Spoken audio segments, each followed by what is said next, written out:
नमस्कार दोस्तों, राज media Hindi YouTube channel पे आपका स्वागत है। दोस्तों मैं आ गया हूं आपके बीच में बड़ी अपडेट लेके, ब्रेकिंग न्यूज लेके। दोस्तों आज हम बात करने वाले हैं आंगनबाड़ी महिलाओं की।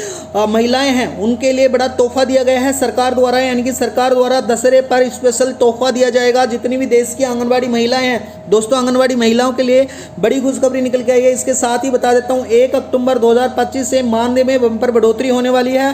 20,000 से लेकर 25,000 रुपये तक वेतन मिलेगा। साथ ही उनका नहीं बढ़ेगा वेतन, यानी कि ऐसे कौन से कर्मचारी होने वाले हैं आंगनबाड़ी जिनका वेतन नहीं बढ़ेगा, वो भी हम जानने वाले हैं। सभी राज्य के आंगनबाड़ी महिलाओं की बल्ले बल्ले होने वाली है। तो दोस्तों वीडियो में बने रहना। राज मीडिया हिंदी यूट्यूब चैनल को सब्सक्राइब कर लेना।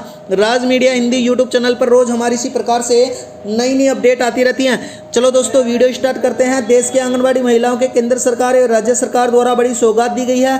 आंगनबाड़ी कार्यकर्ताओं के लिए नया मानदेय अपडेट जारी किया गया है, जो कि दोस्तों मैं बता देता हूँ 1 अक्टूबर 2020 से आंगनबाड़ी कार्यकर्ताओं का न्यूनतम वेतन 18,000 से लेकर 25,000 रुपये तक होने वाला है। तो आंगनबाड़ी कार्यकर्ताओं के लिए बच्चों के जो वेट का माप करना, उनकी लंबाई का माप करना और उनका पोषण और प्री शिक्षा जो दी जाती है, जो आंगनबाड़ी कार्यकर्ता का मूल रूप से कार्य बताया गया है। इसके साथ ही मैं बता देता हूँ आंगनबाड़ी कार्यकर्ता, आशा वर्कर और सभी जो महिलाएं हैं उनके वेतन में वृद्धि के साथ साथ सरकार द्वारा सुविधाएं दी जाएंगी, जो आंगनबाड़ी कार्यकर्ताओं के संपूर्ण जानकारी हम यहाँ प्राप्त करने वाले हैं। तो दोस्तों आप राज मीडिया हिंदी यूट्यूब चैनल को सब्सक्राइब कर लेना। राज मीडिया हिंदी यूट्यूब चैनल पर रोज़ हमारी इसी प्रकार से नई नई अपडेट आती रहती है और वीडियो में ज़रूर बने रहना।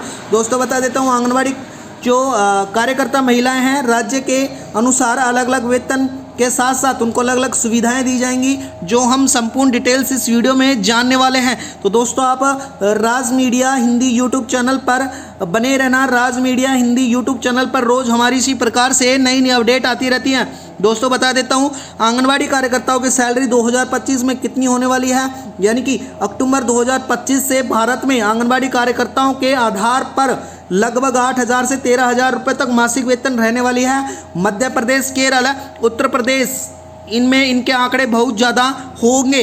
दो भी आपको विस्तार से हम आगे समझाने वाले हैं। जितने भी आंगनबाड़ी महिलाएं हैं उनके लिए बड़ी ही खुशखबरी निकल गई है दोस्तों, यानी कि आंगनबाड़ी कार्यकर्ताओं का मासिक वेतन कितना है, यानी कि आंगनबाड़ी कार्यकर्ता और सहायकर्ता संघ के एसोसिएशन के सदस्यों के राज्य सरकार के इनका मासिक वेतन बढ़ाकर 26,000 रुपये करने, रिक्त अपेक्षक पदों को भरने तथा राज्य भर में आंगनबाड़ी कार्यकर्ता सहायकर्ता को सभी कल्याणकारी योजनाओं का लाभ पहुंचाने में अग्रिम भूमिका निभाएगी। यानी कि अब आंगनबाड़ी कार्यकर्ताओं को सभी लाभ मिलने वाले हैं। साथ ही आंगनबाड़ी सुपरवाइजर का जो मासिक वेतन है राज्य के अनुसार और उसके अनुभव के अनुसार अलग अलग हो सकता है दोस्तों, लेकिन आमतौर पर जो उनका मासिक वेतन होता है जो 20,000 से लेकर 27,000 या उससे भी अधिक हो सकता है। जिसके अलावा उनको यात्रा भत्ता और अन्य सुविधाएं शामिल हैं, जैसे कि उत्तर प्रदेश में 20,000 रुपये मासिक वेतन, जबकि बिहार में 25,000 से 27,500 तक मासिक वेतन दिया जाता है। दोस्तों बता देता हूँ राज्य के अनुसार न्यूनतम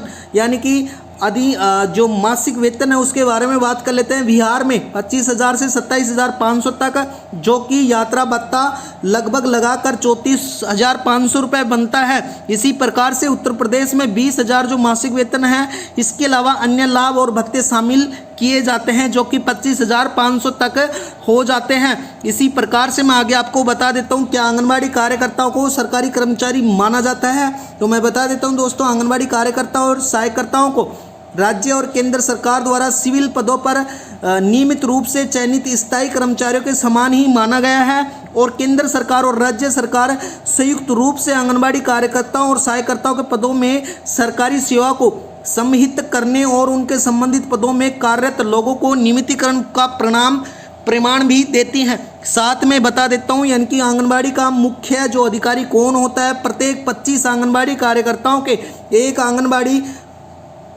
प्रेषक नियुक्त किए जाता है, जो मुख्य सेविका कहा जाता है, जो आंगनबाड़ी कार्यकर्ता और सहायकर्ताओं को कार्य संबंधित उनका मार्गदर्शन करती है, उनको मार्गदर्शन प्रदान कराती हैं, जो कि आशा आंगनबाड़ी कार्यकर्ताओं के लिए एक महत्वपूर्ण योजना के तहत काम करती हैं। इसके साथ ही आंगनबाड़ी क्या आंगनबाड़ी सरकारी है या प्राइवेट, यानी कि भारत में सार्वजनिक स्वास्थ्य देखभाल प्रणाली का एक बड़ा हिस्सा है। मूल स्वास्थ्य देखभाल गतिविधियों के जो गृह निरोधक परामर्श तथा आपूर्ति, पोषण, शिक्षा एवं अनुकूल के साथ पूर्व विद्यालय गतिविधियों में शामिल किया जाता है। इसके साथ ही मैं बता देता हूँ, एक आंगनबाड़ी वर्कर का मुख्य काम बच्चे एवं गर्भवती महिला एवं स्तनपान कराने वाली माताओं को स्वास्थ्य एवं पोषण संबंधित जरूरतों को पूरा करना और उनसे बच्चों का वजन ऊंचाई मापना, टीकाकरण सुनिश्चित करना, पूर्व पोषण प्रदान करना, पूर्व शिक्षा देना एवं स्वास्थ्य संबंधित परामर्श देना शामिल है। अतिरिक्त वे माता पिता के स्वास्थ्य आदतों के बारे में शिक्षित करती हैं और सामुदायिक स्वास्थ्य कार्यक्रम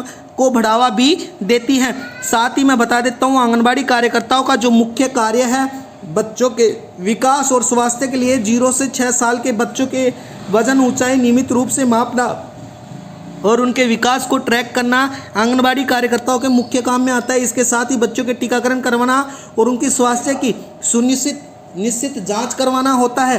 कुपोषण बच्चों की पहचान करना और पोषण संबंधी सहायता प्रदान कराना उनका मुख्य कार्य होता है। साथ ही मैं बता देता हूं, यानी कि पोषण और स्वास्थ्य शिक्षा, यानी कि गर्भवती और स्तनपान कराने वाली माताओं के पोषण और स्वास्थ्य की आदतों में सलाह देता है। बच्चों के लिए पूर्व पोषण वितरण होता है।